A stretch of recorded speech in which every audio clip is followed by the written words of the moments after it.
कौर बच्चे ਨੂੰ ਬੇਨਤੀ है स्टेज से आके कविता पेश करे जी।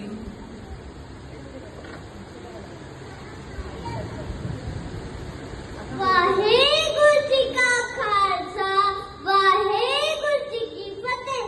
मेरा नाम किरणजोत कौर है। आज मैं तुम्हारे सामने एक कविता पेश करन जा रही हाँ, जिसका विषय है श्री गुरु हरकृष्ण साहिब जी। गल्ला वडिया वडिया गल्ला वडिया वडिया ते उमर छोटी गल्ला वडिया वडिया ते उमर छोटी। फुल्ला वांगू खुशबू बिखेर दित्ती फुल्ला वांगू खुशबू बिखेर दित्ती। चार चंद गुरियाई नूं लाए सोने सोने चार चंद गुरियाई नूं लाए सोने सोने। सिख पंथ दी शान सवार दित्ती सिख पंथ दी शान सवार दित्ती।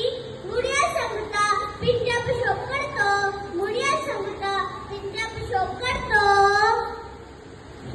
खोल अपने खूहे दा पानी खोल अपने खूहे दा पानी। हे वाहेगुरु जी निक्की जिही उमर विच वाहिगुरु जी का खालसा वाहेगुरु जी की फतेह।